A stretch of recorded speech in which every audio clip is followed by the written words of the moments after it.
Hello, ladies and gentlemen, and welcome to a Paragon guide. I am Sylphin, and in this video we are taking a beginner's approach to Steel. We're taking a look at his abilities, his skills, and of course, that starter deck.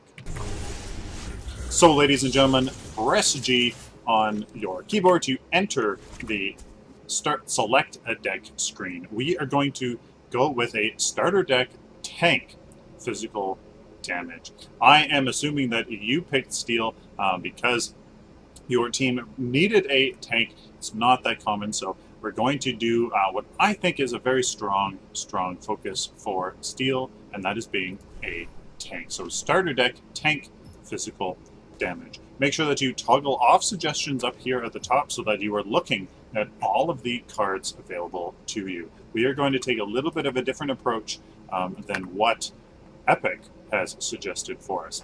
Equipped a health potion, a mana potion, and a scout sword here right in the early game. Now, who do you lane with? Well, I'm going to take a quick look at my minimap, and I can see that Sparrow can certainly handle herself in lane better than a Twin Blast can, so I will go and help this Twin Blast. So now that I'm in lane, we are going to go with the very first ability of Steel.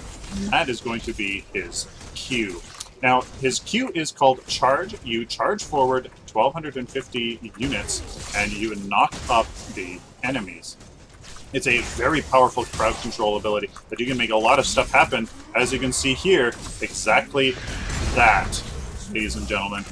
Because you knock back enemies, you can do exactly that. Knock enemies back into your towers. You can knock them back towards your team so that you can make key plays happen. The next ability we're going to go for is going to be Force Shield. It's a barrier that gives 180 max movement speed slow to enemies that touch it, and it also blocks their projectiles. Now, it's a very interesting ability that you need to kind of pay attention as to how exactly you use it. So I'm going to use it right there in the back of the lane, or in the back of the minion wave, so that Gideon has a harder time harassing us as a melee character, forced to go right up and go into melee range. Now that we have a 3-person team here, let's try to make something happen. I'm going to try to walk behind this Severo, get him closer to my enemy, or to my friendly team, and secure the kill. As you can see, that is a very strong use of his Q that you should really focus on trying to make happen whenever you are in an engagement. The last ability we're going for is the Shield Block. It's his right-click ability, and it defers damage by gaining 25 physical armor and 25 imaging armor for 5 seconds.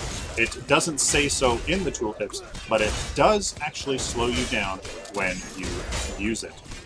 So you have to be careful that, by gaining that armor, you're not actually inadvertently killing yourself by reducing that movement speed too much. So here, if I'm going to use it here, we're walking, and you can see that it's actually a slower speed than our actual normal movement speed. So just make sure that when you do use it, you're not actually killing yourself. We're doing more harm than good. 6 card points already, ladies and gentlemen, from those kills. Very nice indeed. We're going to actually upgrade the Scout Sword, which I haven't used yet and I haven't explained. So we're going to actually upgrade the Scout Sword into a Lord's Ward. So simply click it and replace that Scout Sword.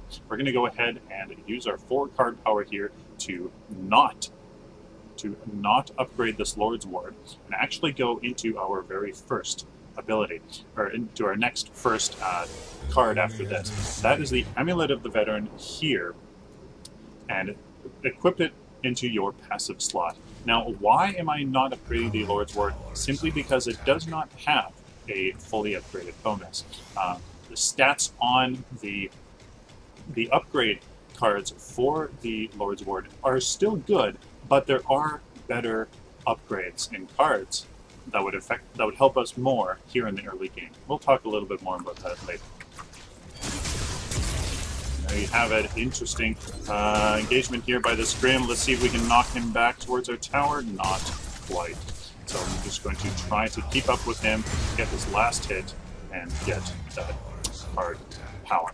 Very key thing here in the early game, ladies and gentlemen. As a beginner, you really need to focus on last hitting the minions. You get 3 times, at least 3 times, the card power from last hitting the minions. So it's very important that you do so, as it really boosts your power here in the game. And that actually leads quite nicely into exactly why we're going for this Amulet of the Veteran. It gives us early game damage and also some health. That is very strong here, and it's going to actually give us, hopefully, an advantage that we can actually multiply here in the early game and into the mid game. So a little bit of damage here in the beginning of the match is the only damage we're going to get for the rest of the game, but hopefully that will give us a huge advantage here throughout the match. So as you can see, level 5, we're able to get our ultimate shield slam. It is an incredible ability here that we're going to actually showcase. He's stuck by our Decker, and very nicely done. It is an incredible ultimate that you can use to great effect. It's an AoE attack that knocks up enemies, dealing 284 physical damage, and applies a short stun. Now, you leap into the air, and after a short delay, you come down on the enemy and deal that slow and stun. It's very powerful, and you can make timing it right and stunning the enemy at key moments is really his strong suit. So we're going to try to see if we can get any of that today. So in terms of upgrade priority, it's really I still haven't really actually made up my mind, but I'm definitely going to recommend you upgrade your Q and your E, followed by your right click in that order. Of course, your ultimate always trumps everything when it comes up. So Q, your E, and then your right click in that order.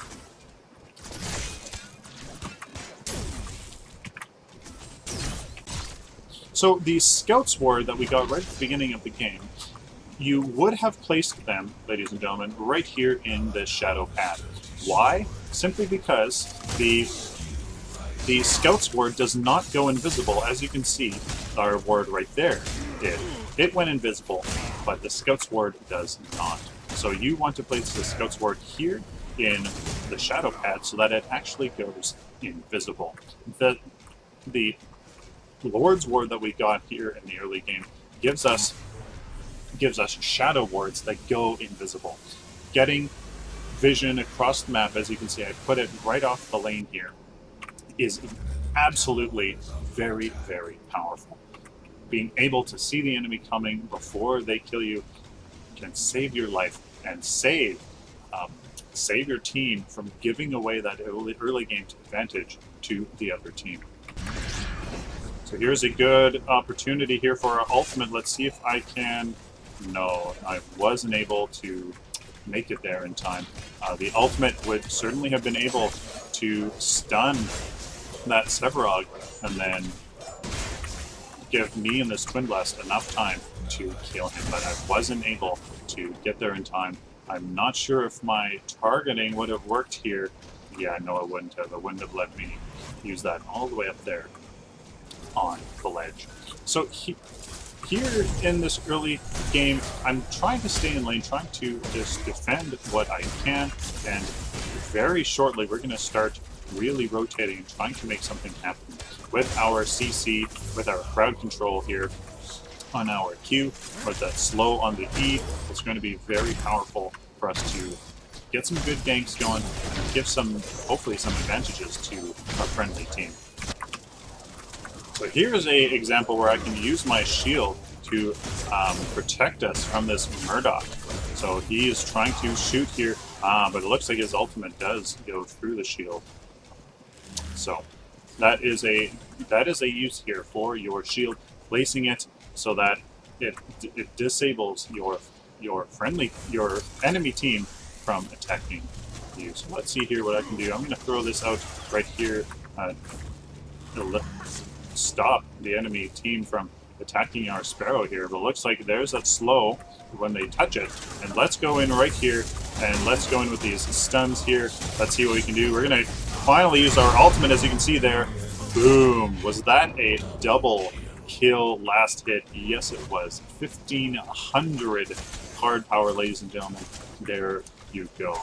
So training your Q into your ultimate, followed by a shield to stop some ranged heroes from dealing damage to you, followed by your right click on your way out from the engagement.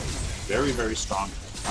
You can assert command, you can assert dominance over the enemy team by using your abilities. Those stuns to control how the enemy really works in a team fight. You can be very, very powerful as Steel. So here is another little fight. I'm trying to get in between this Sevrog here. I'm going to actually knock him back so it stops him from using his easy getaway ability, but it looks like we're able to secure. Gideon and Murdoch here. I need some help. We do have our... Here we go. I don't have my Q just yet. We use this, and I'm going to actually use my shield in a defensive posture here to stop that Murdoch from attacking us. If he wants to come and follow me, he can, but as you saw there, he was also slowed by trying to do so. So I actually don't have mana to re-engage her. This Decker's going in pretty hard, so I'm going to actually not let her down here. I'm going to keep on going here on this Giddy, on this, and there we go. There is the kill there, and looks like I'm going to be able to... See, this might just kill me. What is going on? This Twin Blast might have just sealed my fate, but very, very close to death there. As you can see, that was a perfect example of how your right click might actually do more harm than good in a lot of situations, especially in a defensive situation where you're trying to retreat from the enemy. It just slows you down. So you can see there, you got body block because it's targeted. You can't look behind you to see where you're going. It's very, very tricky. 9 card power is going to be absolutely fantastic here. Finish off this Amulet of the Veteran. Now we do something a little bit different.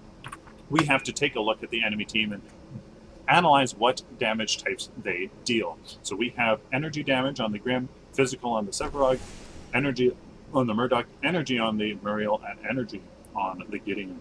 So the only one that deals physical damage is their tank, which is not going to do a lot of damage, so we need to focus very heavily on these tuned barriers. These 2 cards here give us energy armor that reduces that energy damage. So we're going to actually do this, and pardon me, we're actually going to find out which one has more energy armor on it first. So this Tune Barrier here, as you can see, has 2-point energy armor upgrades on it, and this one has 2-point health upgrades on it. This one's going to have more energy armor when you upgrade it, so we're going to go with this one.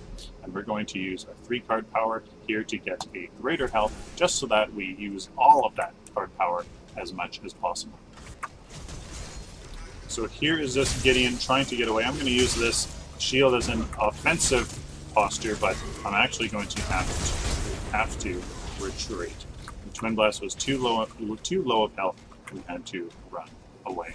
So just a little tip here in terms of strategy.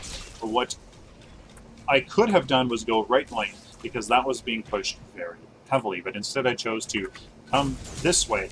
Actually, how about my Twin Blast? As a tank, you're much better suited to actually being with your team and benefiting your team that way. So I do only have a Decker here who is a support hero. So between us, we don't have much damage. But that Feng Mao could certainly rotate this way and make something happen. Is he coming this way? Yes, he is. So I'm thinking, ladies and gentlemen, that we can actually do a little bit of a combo here, and I'm going to show it to you. I'm going to use my ultimate to knock her up, I'm going to use my Q to knock her this way, and then body block the snot out of her. I'm going to use my shield here to slow her down as she retreats. Look at that slow. It is absolutely massive. I'm getting body blocked by these silly minions, and that was a mistimed. I'm going to try to knock her, do some damage. I'm going to, not die from the not die from that tower. What a poor response here from our Decker. Should have certainly come and helped me much more there. I think you get the whole point there, using the ultimate to really secure some good damage right off the bat, but more importantly, stun them for your Q to knock them back towards your friendly team. Hopefully that kills them, and then you just body block them as they retreat. 3 card power going to go into this Toon Barrier here, finally get a little bit of energy resistance that's really going to help us here in this game. So I'm trying to get a pick here on the Sevarog. I placed that shield right behind him, forcing him to try to commit here, but look at that, it actually didn't end up doing very much. So lesson learned there, do not place your E too far in advance from a retreating enemy. So there you have it. We're going to go back at 4 card points, trying to stay with my team, trying to use that tank control big kind of meat shield to the best of our ability. So here we go. Now this is going to be a very nice boost, 400 health and 154 energy. Once we get this other Toon Barrier, most of the enemy team will not actually be able to do very much damage to us at all. So when you are kind of at a standstill here at a tower, you can see that I can put that shield up for some respite from that Murdoch dealing all that damage. As you can see, definitely noticing, very nicely done by that Decker, that stun to secure the kill there. So I'm going to just kind of try to go in here on this Gideon a bit. He has to be careful. So I can actually use my ult here to go in and finish him off. Let's see if I actually get him. I do indeed. I can actually get out of here pretty quick, but I actually had a slow placed on me, probably by that Muriel. So you do have a bit of an opportunity to dive into towers with your Q as an escape, with your ultimate as a kind of a damage nuke. There is that strategy there. Let's see what we can have for this Muriel. I'm going to place this E again, maybe a little bit too, proactive there, but the Grim ultimate, you can see, not doing very much damage, but looks like I'm left all by my lonesome here, so we'll have to retreat. Maybe get in on the Sevarog as well. So something I have noticed, ladies and gentlemen, even in this mid-game, that damage from the Veteran of the Amulet is really coming into play. It's really nice. I'm noticing that it's really doing something, and that is good. Exactly what you want. 8 card power, going to be able to get this second Toon Barrier. 5 card points, get the Greater Barrier, exactly what we want, and some health. Very nice here.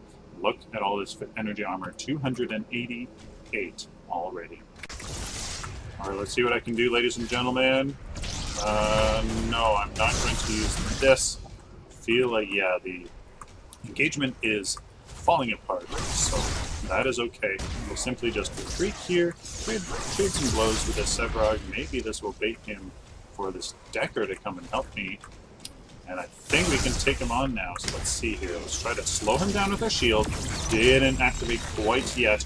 Very kind of frustrating here when you try to deploy it, but it doesn't quite get it. So I'm not going to chase that Sevarog too hard here, and instead ward up.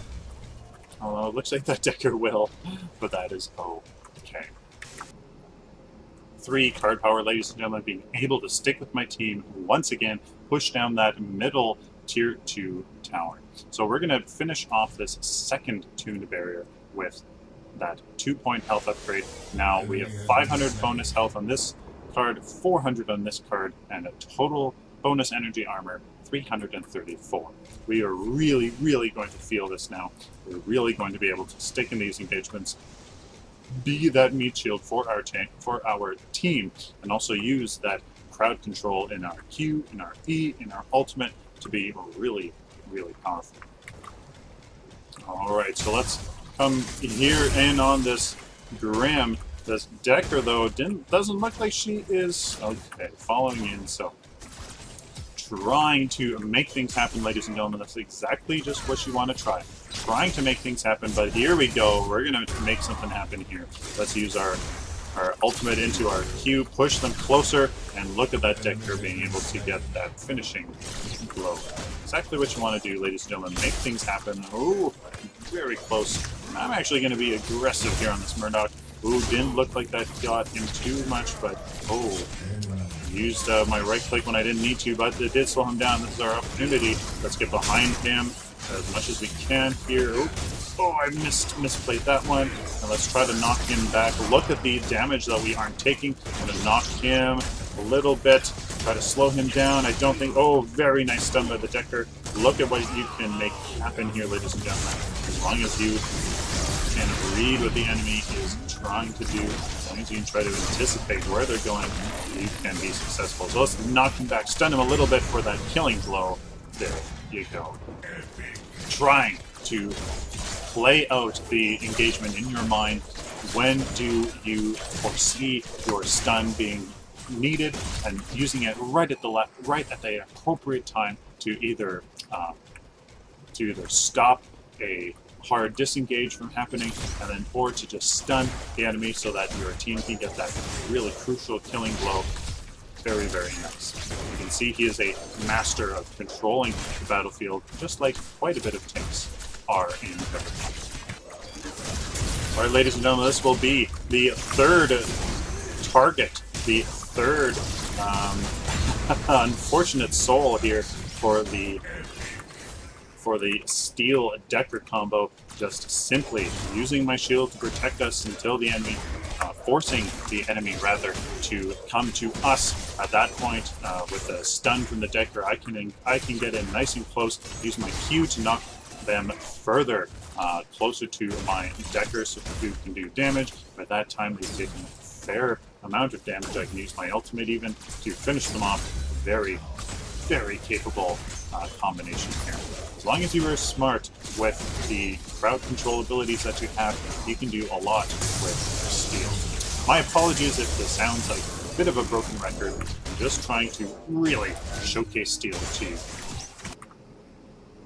Now, normally at this point, ladies and gentlemen, you will go for these tempered plates to reduce the physical damage done by the enemy team. Normally, you don't have 4 damage dealers doing the same damage types and then 1 tank doing the other. Normally, you don't do that. Normally, you have a balanced approach here of taking the tempered plate and the tune barrier that have the most barrier on the most resistances first, and then you go with the other tune barrier and tempered plate that has more health on it. And at this point, I am really not worried whatsoever at that Severog, so we're actually going to skip these tempered plates, save them for last, and actually go with this Pendulum of Lords. Believe it or not, we're actually running into mana issues, so I'm going to replace my health potion with this Pendulum of Lords. What this is going to be able to do, give us this greater health, a little bit of mana so that we can stay in these fights using our abilities more, and cooldown reduction. 12.5% is going to make us able to use our abilities even faster. And actually, we have some upgrades here on this Lord's Ward that's going to help that even more. So here we are once again able to finish off an enemy simply by using our cooldown, or simply using our crowd control to take them out. Coming in from the side, ladies and gentlemen, using a flanking maneuver, trying not to simply just walk straight up to them, so that makes them able to get some good damage on you, and maybe try to actually push you back as well.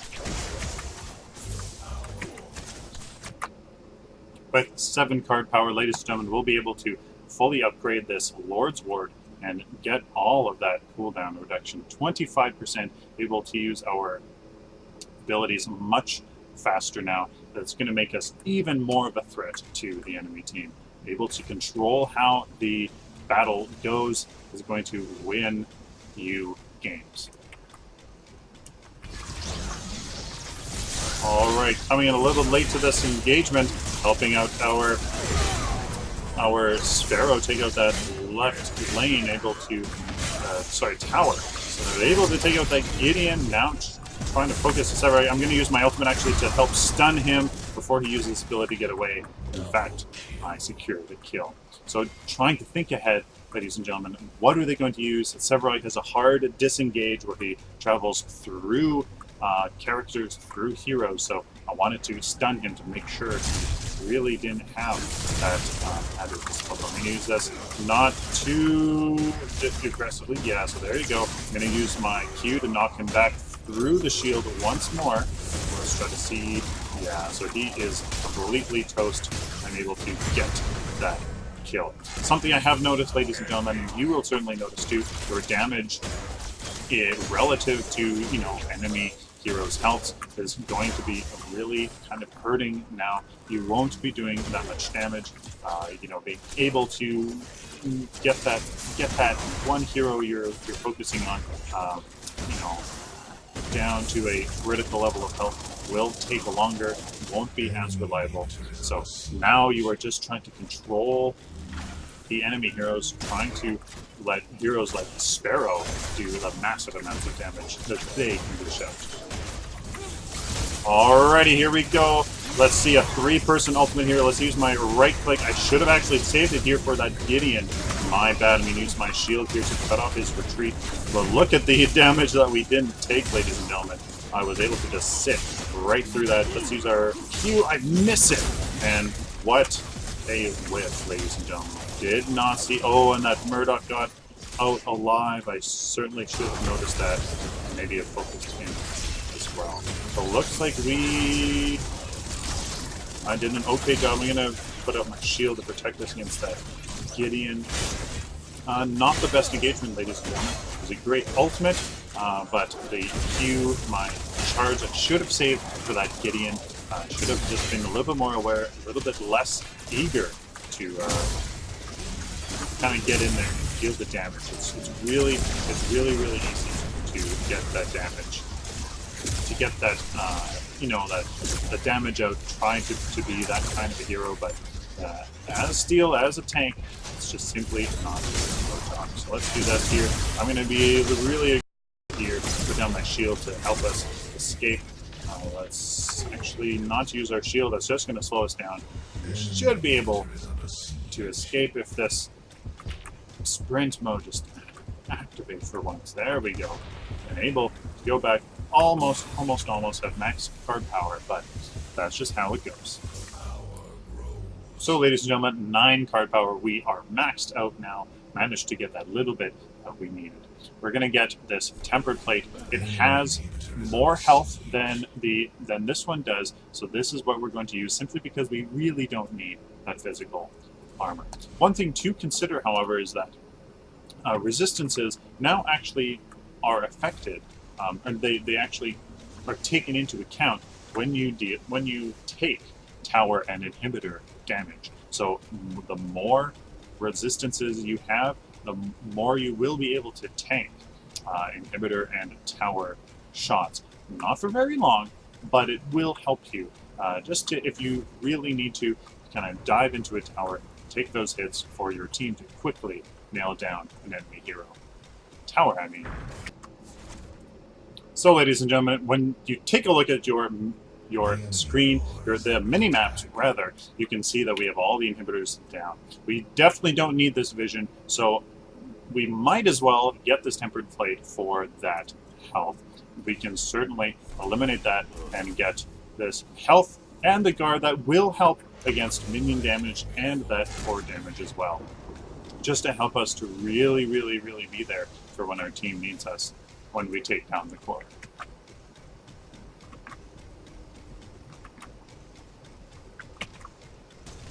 So, ladies and gentlemen, at the core, it's going to be difficult here to kind of play our role. You can see I got that pick there on the retreating Severog, but with all of this damage, when you run in there trying to maybe take an enemy hero down, or trying to isolate one of them, it's going to be very hard. The moment you hit a hero, all of those minions will actually turn and attack you. It's going to be hard here to draw out the enemy. Our shield is going to be incredibly important to protect our Sparrow and Twin Blast here. I'm going to put it right in front of them, protect them against the heroes here, but they look preoccupied. We could try to bait them out, but I think that would simply be not the smartest idea.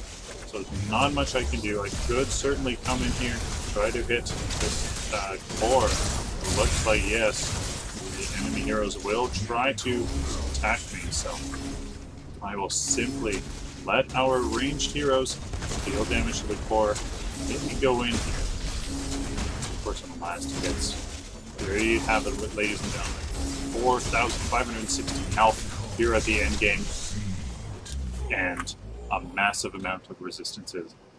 Very capable tank. Steel is very able to control the enemy with his Q, hit them into places that you can really focus them down. And his E, his shield is a very nice ability that can save a lot. It can save you and the rest of your team from a lot of damage. So we went with that Lord's Ward right at the beginning into the Amulet of Veteran. That strike, that physical damage is very, very important. It really helps us get last hits on minions, help us deal damage to heroes. Very, very crucial. We went to the two Tune Barriers simply because there's 4 energy damage heroes on the enemy team. Very, very nice. Along with the then we went into the Pendulum of Lords for that mana, chrono, and greater health.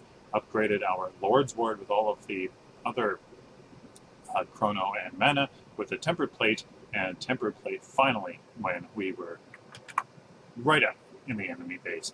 Hope you guys like this guide. A starter guide for the starter build. If you are a beginner, I hope that you found this useful. Please like the video if you liked it, dislike if you dislike it, share it with the community, and please subscribe. If you found this video helpful or you simply enjoyed it, I want to do it for you as well. So until next time, like always, take care.